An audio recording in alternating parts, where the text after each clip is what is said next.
이 서울에서 혼자 살다가 작년 11월부터 친구가 준 이 반려돌을 키우고 있다는 한 30대 남성은 종종 직장에서의 힘든 일을 내 돌에게 털어놓곤 한다면서 이렇게 물론 무생물이긴 하지만 마치 반려견에게 말하는 것처럼 나를 편안하게 해준다 뭐 이렇게 설명을 했고요. 또 다른 30대 역시 트렌드를 통해 돈의 이면까지 보는 시간입니다. 맨손경제, 국민일보 이광수, 머니투데이 조한송 기자 오셨습니다. 안녕하세요. 안녕하세요. 오늘은 저는 사실 이거 받아들이기 힘들었어요. 돌, 반려돌. 사실 반려식물이라는 단어도 어머니들이 왜 그 화분에 폭주하실 때가 가끔 계시잖아요. 저희 어머니도 예전에 그러신 적 있었는데 반려식물 이런 표현까지는 좀 과하지 않나 할 때가 있었거든요. 근데 반려식물이 코로나 때 우리 일상 속으로 쏙 들어왔다. 그것까지 인정하는데 반려돌이요? 조한송 기자님, 이게 뭐예요? 그 국내에서 정말 우리가 생각하는 돌 있잖아요. 돌을 키우는 분들이 점점 늘어나고 있는 것 같습니다. 이런 문화가 확산하면서 미국의 일간지인 월스트리트 저널이 최근 우리나라의 반려돌, 애완돌 유행을 조명을 했는데요. 기사 제목은 과로한 한국인들이 반려돌과 함께 휴식을 취하고 있다였는데요.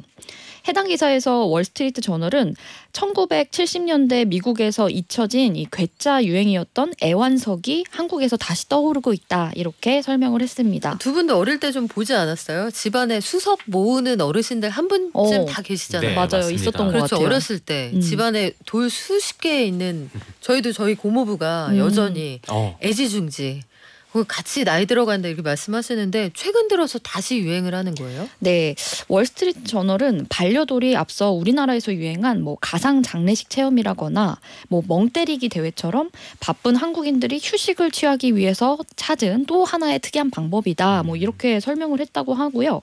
실제로 그 근거로 우리나라 사람들의 인터뷰 내용을 실었는데요. 이 기사에 따르면 이 서울에서 혼자 살다가 작년 11월부터 친구가 준 이 반려돌을 키우고 있다는 한 30대 남성은 종종 직장에서의 힘든 일을 내 돌에게 털어놓곤 한다면서 이렇게 물론 무생물이긴 하지만 마치 반려견에게 말하는 것처럼 나를 편안하게 해준다 뭐 이렇게 설명을 했고요. 또 다른 30대 역시 이 돌이 지금의 상태가 되기 전까지 많은 과정을 견뎠을 것이다. 뭐 이런 사실에서 평온함을 느낀다. 뭐 이렇게 얘기했다고 합니다. 너도 둥글둥글해지기까지 고생이 많았구나. 이심전심. 그렇습니다. 약간 대나무 숲처럼 활용하는 것 같기도 한데 맞아요. 게시판에 그 예전에 미우새에서 임원희 씨가 키운 게 몇 년 전입니다. 이런 의견도 있고 오래됐어요. 돌을 애지중지하는 그런 문화가 오래되기는 했는데 사실 미국에서 엄청 옛날부터 반려돌을 키웠다 이런 얘기도 있네요. 네, 사실 반려돌의 역사는 생각보다 오래됐고요. 미국에서 먼저 시작이 됐는데요.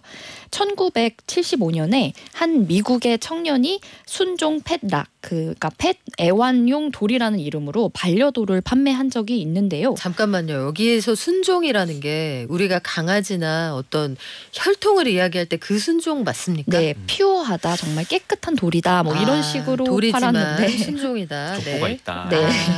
네. 네, 당시 판매자는 이 30여 쪽의 애완돌 훈련 교본까지 만들었는데요. 이 교본에는 이 돌을 돌보는 법이라던가 네. 이 돌의 재능이나 특기, 길들이는 법, 네. 훈련시키는 법 이런 내용이 담겨 있다고 하는데요. 돌 훈련시키는 법은 뭐예요? 훈련하면 돌이 막 멍멍 이런 것도 해주고 그럽니까? 그러니까요. 어떻게 굴려보기라던가 이런 다양한 돌의 내용이 재능과 특기는 뭘까? 노래를 잘하고 이런 돌이 있나? 흥미 유발용이 아니었을까 싶은 내용인데요. 그런데 이게 되게 폭발적으로 당시에 팔려서 네. 지금으로 약 5,000원 가격에 약 150만 개가 당시에 팔렸고 1975년도에 네. 지금 돈 5,000원 돈 하는 돌이 150만 개가 팔렸다고요? 팔려서 미국에서는 이 현상을 가리켜서 펫락 현상이다 뭐 이렇게 소개할 정도였는데요. 이런 현상에 대해 당시 미국인들은 베트남 전쟁이 끝난 뒤에 이렇게 집단적으로 공허함이 많고 허탈감이나 우울한 뉴스가 많아서 이제 지쳐 있는 분들에게 유쾌한 장난이 먹혔다 이렇게 평가를 했는데요. 다만 월스트리트 저널은 당시 미국에서 유행했던 것과 우리나라에서의 지금의 유행은 좀 차이가 있다 이렇게 보고 있는데요. 당시에 미국에서는 일종 이렇게 놀리려는 장난처럼 유행을 했다면 우리나라에서는 고요함과 이 정적을 얻기 위한 수단으로 인기를 끌고 있다. 뭐 이렇게 분석을 했습니다. 아, 그래요. 이은주님, 저희 중학교 딸아이가 돌멩이를 주워와서 집도 만들어주고 이불도 만들어서 덮어주고 대화를 나누고 사회생활을 도라고 하는 거다 이런 얘기도 있는데 이 기자님. 예. 실제로 국내에서 반려돌을 키우는 사람이 그렇게 많아요? 네, 그래서 많이 팔리고 있다고 하는데요. 아, 이거 사는 거예요? 주워오는 것도 아니고? 네, 주워오는 경우도 사실 나쁘지 않을 것 같은데 아, 분양을 예, 하는구나. 판매가 잘 된다고 네. 합니다. 이 반려돌을 취급하는 한 국내 업체 대표의 말에 따르면 한 달에 한 주문이 한 200개 정도 들어온다고 하고요. 기본적으로는 회색돌이 잘 팔린다고 하는데요. 최근에는 좀 분홍색, 장미 석영 이런 것들도 좀 판매되고 있다고. 석영 약간 반짝반짝한 거 섞여 있는 거? 네, 맞습니다. 그래서 이제 그런 반려돌이 좀 인기를 끌면서 이 조경용 돌을 만드시는 그런 업체분들도 이제 반려돌을 함께 이제 투트랙으로 판매하는 경우가 있다고 하고요. 네. 지금 아까 말씀해주신 것처럼 이 미운 우리 새끼 SBS 예능 프로그램 거기에 이제 배우 이모니 씨가 이 반려돌을 소개하면서 이목을 끌었던 바가 있는데 당시 그 이모니 씨가 이 귀엽게 생겼다라고 이게 돌을 얘기를 하면서 네. 이 반려동물을 대했던 그런 것들이 있었는데 당시 소개된 훈련법도 있었어요. 훈련법 진짜 예. 있어요. 네. 알려주세요. 경사진 언덕에서 굴러라고 얘기를 하면서 이 손에서 놓는다 등의 이 내용이 담겼다고 해요. 그럼 돌은 이제 귀엽지만 강하게 키우시는구나. 네, 그렇습니다. 좀 움직이는 자립심과 독립심을 키워주는 방식으로. 네, 맞습니다. 그리고 국내 이제 보이그룹 세븐틴 그리고 엔하이픈 멤버도 이 소셜 미디어를 통해서 이 반려돌을 키우는 모습을 공개를 해서 이 팬들 사이에서도 화제가 되기도 했다고 하고요.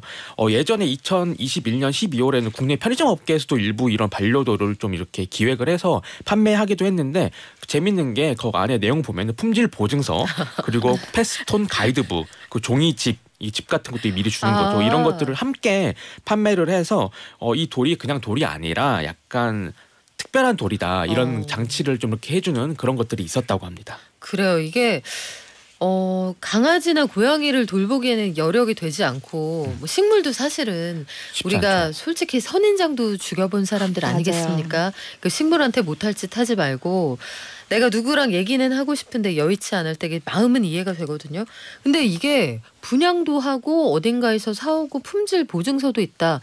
우리 예전에 어디 소풍 가거나 그럴 때 예쁜 돌 주워오던 그거랑은 좀 다른가 봐요? 네, 반려돌을 보니까 일반적으로 우리가 바닷가에서 보는 이 돌과 좀 어떻게 다른지 좀 봤더니 주로 뭐 화분이나 수조 등을 장식하는 데 쓰는 이렇게 달걀 모양의 맨들맨들한 돌인 에그스톤을 많이 쓴다고 하고요.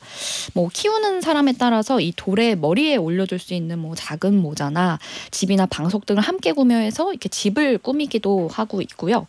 구매 후기가 좀 재밌었는데 살면서 이렇게 돌을 돈 주고 살지는 몰랐다 이런 얘기가 있어서 좀 재밌었고요. 주로 이 자녀들이 애완견을 많이 사달라고 할 때 이제 부모님들이 먼저 애완돌부터 키워봐라라고 이제 권유하시는 분들도 좀 있는 것 같아요. 그래서 왜 이렇게 돌들을 구매할까 이렇게 생각을 해봤는데요. 돌들은 좀 변하지가 않잖아요. 그래서 사람들한테 좀 안정감을 주기 때문에 옛날부터 이 아시아에서 자연물을 닮은 이렇게 장식용 돌 수석이 사랑을 많이 받아왔는데 이런 것들이 좀 이어진 것이 아니냐 이런 분석도 있고요. 또 이처럼 이런 반려돌도 애정을 줄 수 있다 이런 의견도 있지만 반면에는 이렇게 돌을 돈까지 주고 사야 하는 것이냐 거부감이 드는 분들도 분명히 있을 것 같은데 뭐 한 네티즌은 뭐 현대판 봉이 김선달이다 이렇게 표현하기도 했거든요. 네. 그래서 하지만 어찌됐건 이런 애완돌이 유행한다는 것은 뭐 지금 경제 상황도 좋지 않고 불안함이 뭐 지속되는 상황인데 언제 어디서든 좀 흔들리지 않고 버텨줄 단단한 존재를 원하는 분들이 있는 것이 아니냐 이런 얘기도 있습니다. 다들 마음이 좀 허해서 그러는구나 싶기도 하고 또 그런 문제도 있겠네요. 아까 댓글을 보니까 애완견은 나보다 먼저 떠나갈 수 있다는 걸 항상 염두에 두고 있어야 되는데 그런 심정적인 동요 이런 걸로부터 좀 자유로울 수 있으니까 그래요. 그리고 불황, 경제 상황에 대한 고민 이런 것들이 낳은 현상이 하나 더 있는데 최근에 SPA 브랜드, 이 스파 브랜드라고 상대적으로 저렴한 브랜드 소비가 굉장히 많이 늘어나고 있습니까?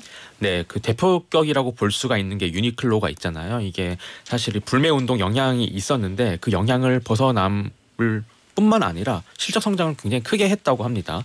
이 유니클로 국내 운영사인 FRL 코리아의 그 2023년 회계연도 2022년 9월부터 2023년 8월까지입니다. 이 매출이 전년보다 무려 30%나 증가한 9,200억 원을 기록했다고 합니다. 이번 2024 회계연도에는 이제 매출이 1조 원이 이제 확실시 된다라는 게 이제 업계의 분위기고요. 이익 개선도 뚜렷하게 나타나고 있다고 합니다. 2023년 회계연도 영업이익이 이제 전년보다 20% 이상 늘어나서 1,400억 원을 기록했다고 하고요. 이 토종 스파 브랜드 신성통상에서 만든 탑10 있죠. 이 탑10도 이제 지난해 매출이 전년보다 15% 이상 늘어나서 9천억 원을 달성을 했다고 합니다. 이 국내 단일 패션 브랜드로는 이제 1조 원이 넘는 브랜드가 없는데 이제 이 탑10이 가능하지 않겠냐 네. 이런 얘기가 나오고 있고요. 그 이랜드가 운영하는 스파오 그리고 이제 삼성물산이 가지고 있는 에이세컨즈 이런 브랜드들도 두 자릿수로 계속 매출이 뛰면서 굉장히 수천억 원대 이제 매출을 올리고 있다고 합니다. 비싼 거 조금 파는 그 도도한 매장보다 박리담회가 확실히 이게 남는 장사구나 이걸 다시 한번 확인할 수가 있는데 유니클로의 경우에는 과거에 불매운동이 있어서 그 반사적으로 나타나는 효과도 좀 있겠네요. 네 맞습니다. 아무래도 기저 효과가 있을 수도 있고 하지만 이제 1조 원을 넘은 적은 이제까지 없었기 때문에 네. 이번에 아무래도 이제 불황 때문에 스파 브랜드를 찾으면서 매출이 급성장하고 있다라고 파악이 되고 있습니다. 스파 브랜드도 많이 사면 비싸잖아요. 여기서 돈을 얼마나 씁니까? 네, 지난해 5개 스파 브랜드 이용 경험이 있는 소비자들에게 이렇게 설문조사를 한 결과요. 연평균 구입 횟수는 8.8회, 그러니까 9회 가량 가고 한 번 갔을 때 평균 87,000원 가량을 뭐 구매하는 것으로 나타났고요. 이렇게 스파 브랜드를 찾는 이유는 가성비라고 응답한 분들이 가장 많았고요. 특히 10대의 경우에는 디자인이나 사이즈 등의 이유로 구매한다는 답변도 높았는데요. 아무래도 다양한 스타일을 좀 저렴한 가격에 구매할 수 있다 이런 부분에서 많이들 찾는 것 같습니다. 근데 최근에 오타니 쇼헤이 선수의 부인이 함께 한국에 와서 들고 있던 가방이 굉장히 그 화제가 되기도 했잖아요. 이것도 스파 브랜드 제품으로 보인다고 하더라고요. 네 맞습니다. 일본의 TBS 방송이 그 이제 오타니의 이제 그 아내인 이제 다나카 마미코에 대해서 이제 해부를 한 적이 있었는데 지난 15일 사실 서울에 왔었잖아요. 그때 16일에는 이 다저스 저녁 식사에 동석을 했는데 거기서 찍힌 사진이 있습니다. 이 흰색 니트에 검은색 하의를 매치를 해서 좀 이렇게 굉장히 심플한 분위기를 연출했고 작은 크기의 가방을 들었는데 무슨 브랜드인지 알 수가 없었는데 이 일본 TBS에서 이거는 스파 브랜드 자라 거다. 그리고 가격이 우리나라 돈으로 49,900원 정도 하는 그런 가방이어서 이 오타니의 사실 몸값이 굉장히 화제잖아요. 그래서 남편이 1조 원 버는데 네. 부인이 4만 원대 가방을 들었다 이게 화제였군요. 네 맞습니다. 그래서 이를 두고 또 이제 국내 온라인상에서는 이런 친근감이 느껴진다. 사실 1조 원이라고 하면 사실 상상이 안 되는 금액인데 가방 같은 거 내가 쓰는 가방이랑 비슷한 거 쓰네. 약간 이러면서 응원하고 싶다. 이런 반응까지 있었습니다. 그래요. 이게 스파 브랜드 전성기가 또 환경을 오염시킨다는 그런 문제에 부닥치기도 해요. 여러분 생각은 어떠십니까? 자, 소주 시장으로 가볼까요? 물가가 비싸서 식당에서 회식한 지 사실 좀 됐어요. 오래됐고 주류를 곁들인 그런 흥건한 자리라는 게 사실 기억도 가물가물한데 앞으로는 식당에서 잔술을 시킬 수가 있습니까? 네, 최근에 기획재정부는 주류 면허와 관련한 법률의 시행령 개정안을 입법 예고했는데요. 개정안에는 주류 판매업의 면허가 취소되는 예외의 사유가 담겼는데 여기에 주류를 술잔 등 빈 용기에 나누어 담아 판매하는 경우가 이렇게 적혀 있습니다. 이 말은 술을 병째로 판매하는 것 외에도 병에 담긴 술을 잔에 나눠서 담아서 판매하는 것도 가능하다 이런 의미인데요. 이번 법령 개정은 최근 좀 우리 달라진 음주 문화가 반영된 것으로 보이는데요. 최근에 폭음 대신 좀 적당하게 마시는 이렇게 술을 선호하거나 또 알코올이 들지 않은 음료를 놓아둔 채 자리에만 참석하고 있는 사람들도 있잖아요. 그래서 이런 문화가 생기면서 관련 규정을 좀 명확히 했다 이런 분석이 있는데요.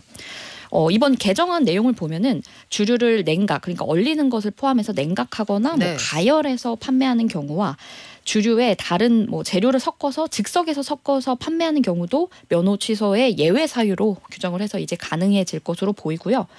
또 이 무알콜 맥주 등을 판매하기 위해서 기존에는 이 음식점 사장님들께서는 직접 마트에서 구매를 했었어야 되는데 이제 규제가 완화되면서 이제 알코올 음료와 무알콜 음료도 좀 유통을 받을 수 있게 됐습니다.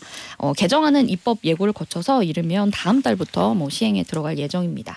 이게 결국은 내수가 워낙 안 살아나니까 내수 살리기의 일환으로 이거라도 해보는 거잖아요. 정부가. 지금 통계 지표를 보면 우리나라 경기가 그렇게 나쁘지 않습니다. 광공업 생산 같은 걸 보면 수출 기업 중심으로 돈 잘 벌고 있거든요. 근데 체감적으로 이게 와닿지 않는다.